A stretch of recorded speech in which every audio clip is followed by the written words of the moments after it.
भत्ता के भेजनी कारागार तू छौड़ी छी नार हकी गे मीडिया में करोही प्रचार तू छौड़ी छी नार हकी गे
भत्ता के भेजनी कारागार तू छौड़ी छी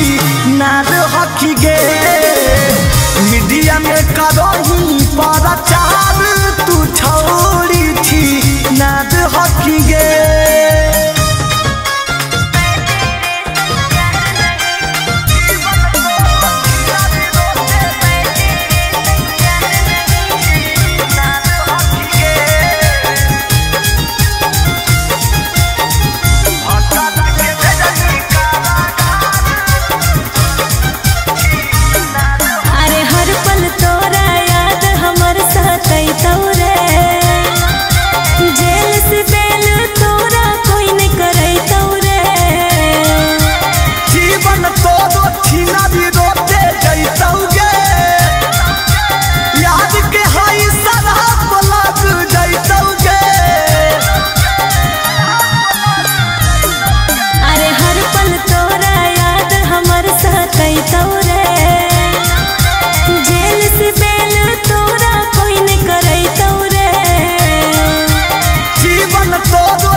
भत्ता के भेजनी कारा